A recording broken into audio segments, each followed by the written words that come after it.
Nos visita hoy el cineasta boliviano Tonchi Antezana, quien acaba de estrenar su película El cementerio de los elefantes y además ha hecho una película sobre Evo Morales, se llama Evo Pueblo. Bienvenido a Radio Nederland, es un placer tenerle acá en los estudios de nuestra emisora. Bueno, muy contento de estar acá en Holanda, en Radio Nederlands.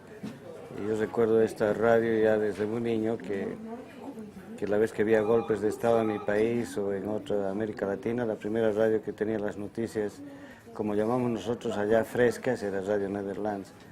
Bastante escuchada y bueno, bastante conocida ya, ¿no? Bueno, esa radio que usted aprecia tanto, hoy le recibe para hablar de sus dos películas. Comencemos por El cementerio de los elefantes, esta película que ya ha ganado 12 premios internacionales. ¿Por qué El cementerio de los elefantes? Bueno, rescatamos el título porque la gente llama El cementerio de los elefantes a un lugar en la ciudad de La Paz en el cual los alcohólicos deciden ir a pasar sus últimos días y beben hasta morir. Este título viene de una mitología africana que dicen allá en África de que cuando los elefantes presienten que van a morir, van en busca de su cementerio.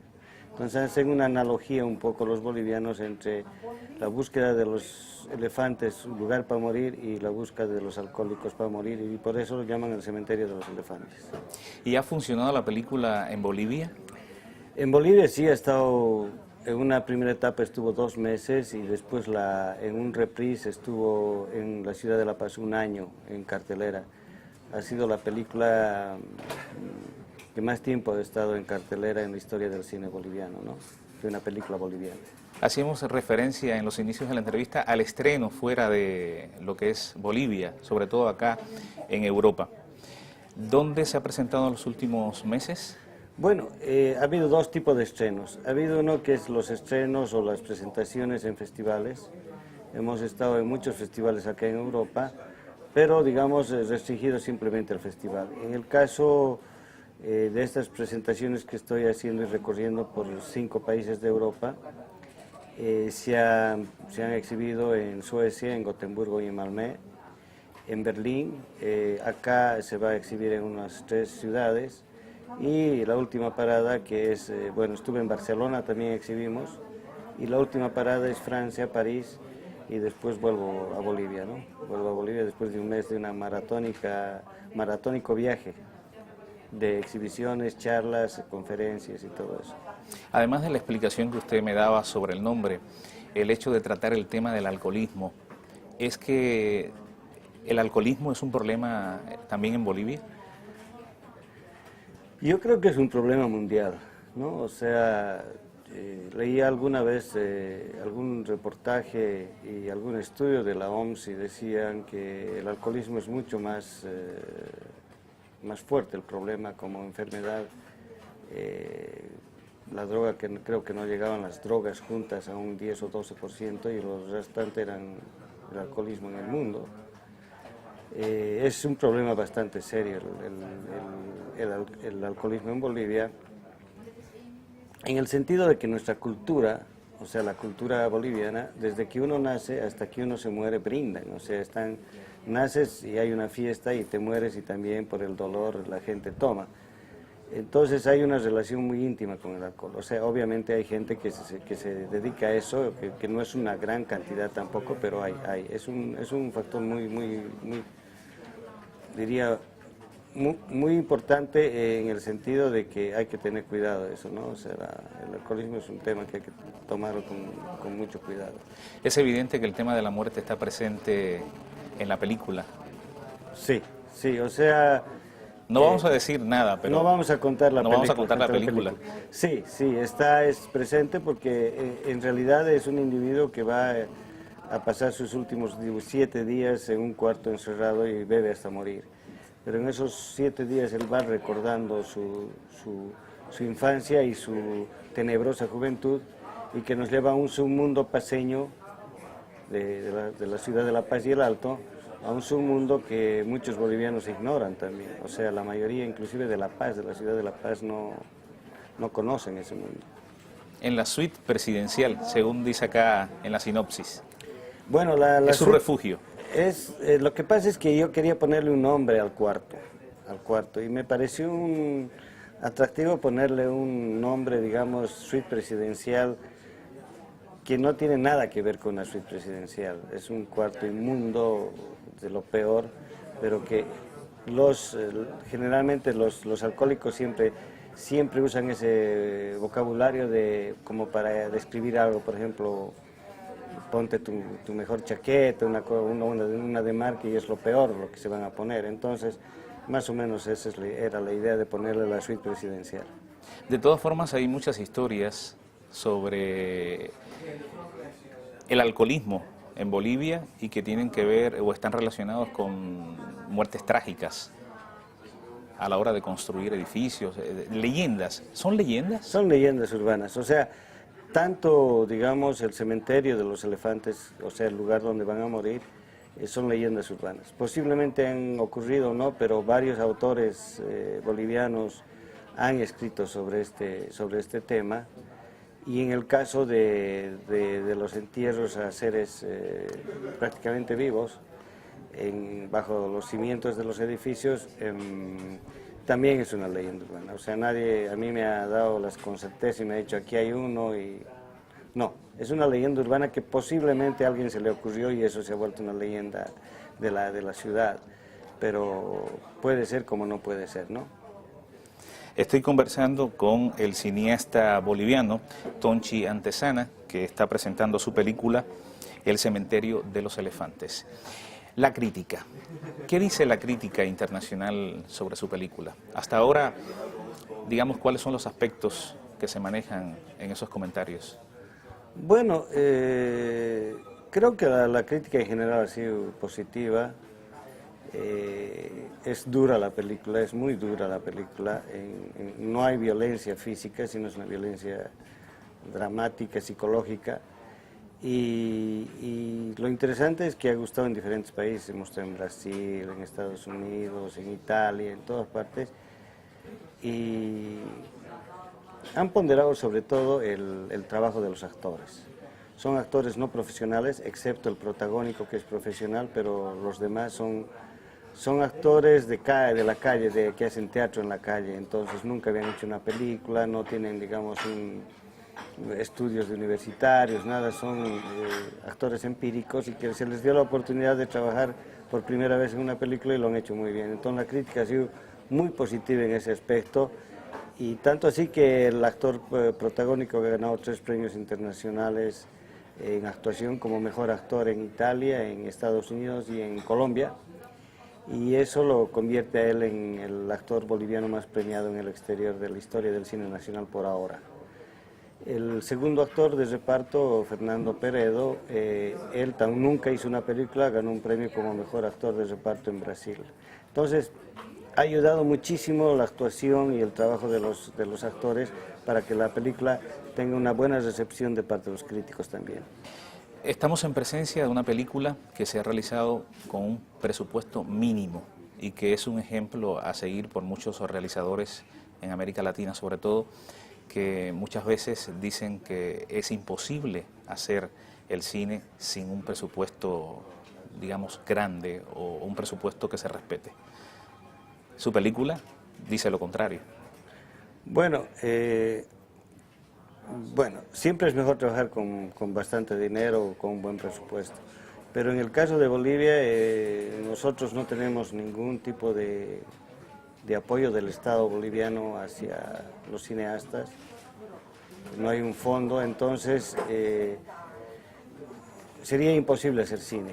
Entonces lo que pasó es que ha aparecido esta nueva tecnología que es el digital, y el digital nos da la posibilidad de abaratar muchísimo los costos y no depender tampoco de laboratorios en el exterior, no depender del film, porque inclusive ahora se puede grabar en discos duros y todo eso, y se puede editar en una computadora casera, si vale el término.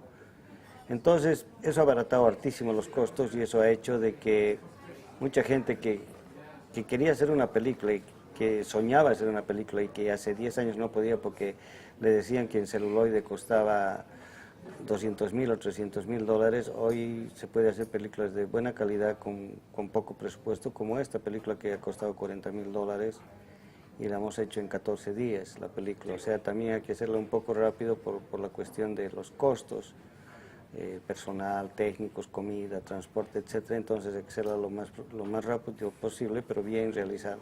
Entonces, hay en Bolivia los nuevos realizadores están viendo la manera de hacer películas con bajos costos, porque esa es la realidad del mercado también, ¿no? Películas muy caras no recuperan su inversión. Entonces hay muchos cineastas, no solo en Bolivia, en parte de varios lugares de América Latina, que están con deudas muy complicadas, ¿no? Intuyo entonces que en Bolivia hay un renacimiento de ese cine y que hay un auge, quizás un auge. Sí, el año pasado fue digamos, un boom del cine nacional. Había un promedio de unas 2 a 3 películas por año y el año pasado se han hecho 28 películas. Obviamente había algunos documentales dentro de esas y creo un mediometraje, pero se ha hecho las 28, obviamente no todas son de alta calidad, pero hay algunas de muy buena calidad, artísticamente bien realizadas, y que creo que eso de los 28 nuevos directores que han aparecido, yo pienso que unos 2 o 3 van a ser con mucho talento y que van a dar sorpresa en los próximos años. ¿Cómo puede influir la declaración del Día del Cine Boliviano que recién se ha dado a conocer? ¿Eso le hará bien, por supuesto, al cine boliviano? Sí, se conmemora el Día del Cine Boliviano justamente con el asesinato del padre Luis Espinal, o el nacimiento, creo, del padre Luis Espinal, que era un sacerdote muy ligado al cine y que fue muerto en una de las dictaduras, en la dictadura del 1980 de García Mesa, y en honor a él y digamos, para recordar que también hay cineastas en Bolivia, se ha declarado el Día de los Cineastas Bolivianos. En esta segunda parte de la entrevista vamos a hablar ahora con el cineasta Tonchi Antesana de su otra película, y es Evo Pueblo. Es una película de ficción, ¿es la primera película de ficción sobre Evo Morales? Sí, es la primera y la única.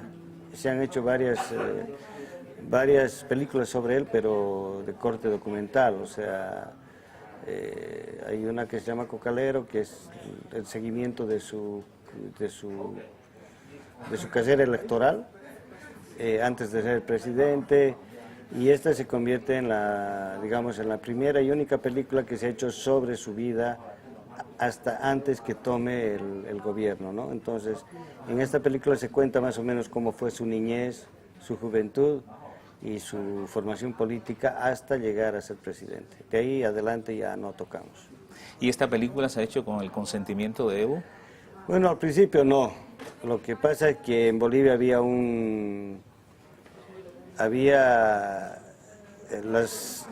la política estaba muy polarizada, había entre gente que lo amaba a Evo y gente que no lo podía ver a Evo, o sea, lo odiaba a Evo.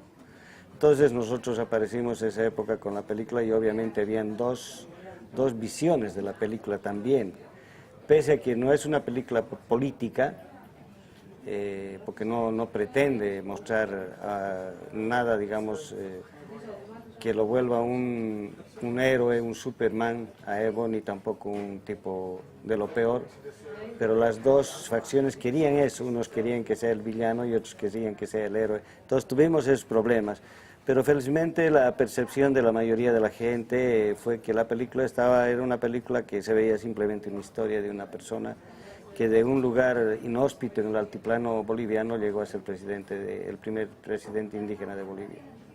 Entonces, Evo fue al estreno y le preguntaron qué le había parecido y dijo, bueno, entre el 70 y 80% refleja mi vida.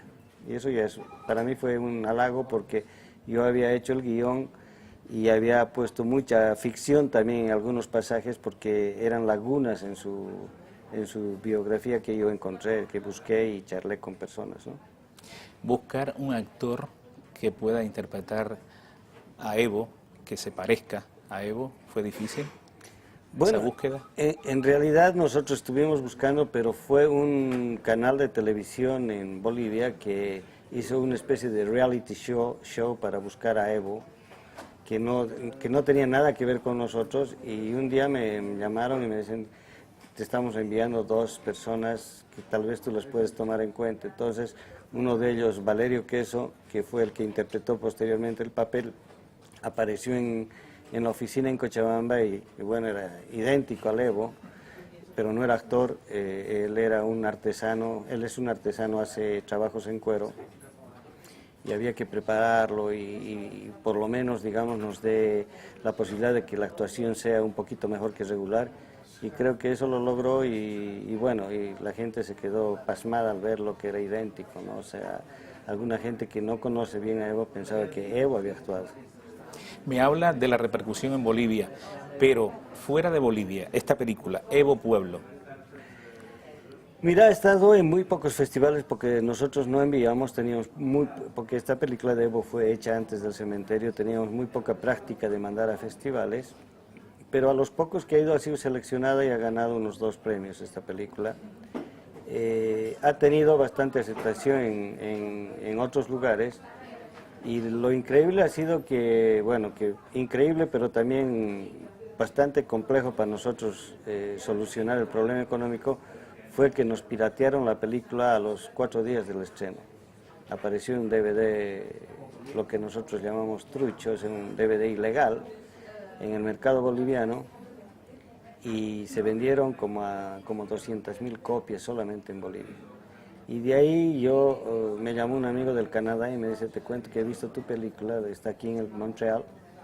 Me llamó un amigo de Brasil y me dijo, tu película está aquí, está en el mercado de los bolivianos, ahí la he comprado. Y la película estaba en toda Europa, había gente que se reunía para ver la película y todo eso. Digamos, eso nos puso contentos en cierta manera, pero también nos dio rabia porque todo ese público ya no pagó, no compró el DVD, etcétera, etcétera, y fue un perjuicio económico muy grande para nosotros. Este es uno de los problemas a los que se enfrentan los cineastas de hoy en día, y sobre todo estas películas hechas con bajo coste. Sí, sí, porque como no están en celuloide, están en DVD, y tiene la opción, en el caso, por ejemplo, de Evo, fue que compraron de una de las salas una copia al que manejaba la proyectora.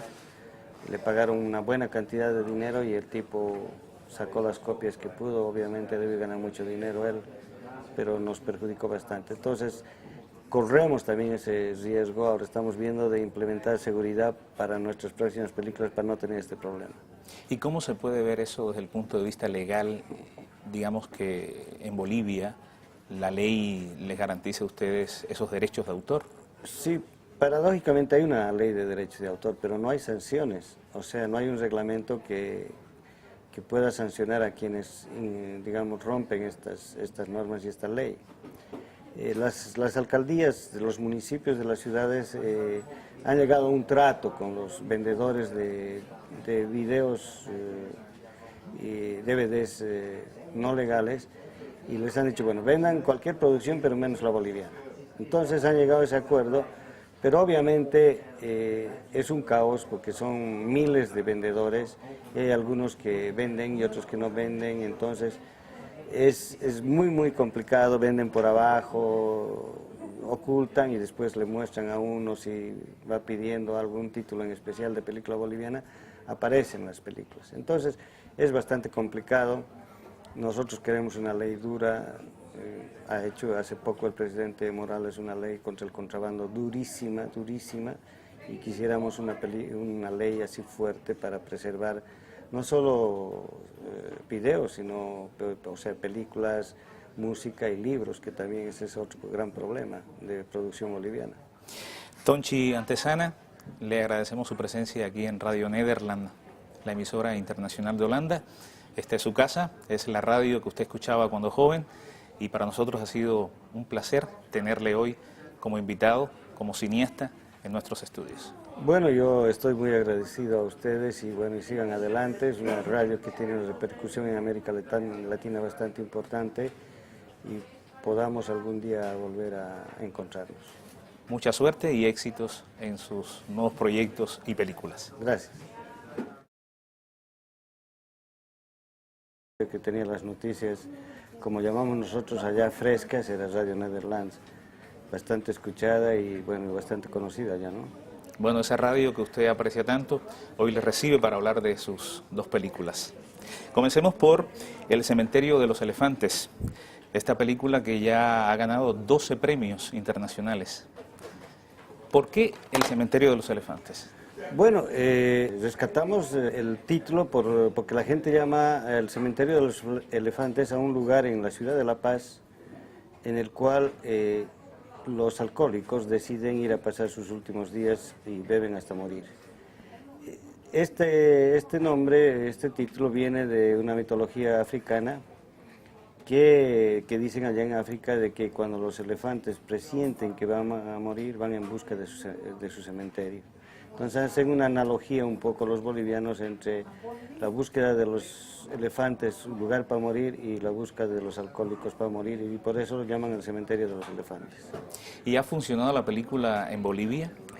En Bolivia sí ha estado, en una primera etapa estuvo 2 meses y después en un reprise estuvo en la ciudad de La Paz 1 año en cartelera. Ha sido la película que más tiempo ha estado en cartelera en la historia del cine boliviano, ¿no? De una película boliviana. Hacíamos referencia en los inicios de la entrevista al estreno fuera de lo que es Bolivia, sobre todo acá en Europa. ¿Dónde se ha presentado en los últimos meses? Bueno, ha habido 2 tipos de... Nos visita hoy el cineasta boliviano Tonchi Antezana, quien acaba de estrenar su película El cementerio de los elefantes. Y además ha hecho una película sobre Evo Morales, se llama Evo Pueblo. Bienvenido a Radio Nederland, es un placer tenerle acá en los estudios de nuestra emisora. Bueno, muy contento de estar acá en Holanda, en Radio Nederlands. Y yo recuerdo esta radio ya desde muy niño, que la vez que había golpes de Estado en mi país o en otra América Latina, la primera radio. Ha habido uno que es los estrenos o las presentaciones en festivales. Hemos estado en muchos festivales acá en Europa, pero digamos restringido simplemente al festival. En el caso de estas presentaciones que estoy haciendo y recorriendo por 5 países de Europa, se han exhibido en Suecia, en Gotemburgo y en Malmö, en Berlín, acá se va a exhibir en unas 3 ciudades, y la última parada que es, bueno, estuve en Barcelona, también exhibimos, y la última parada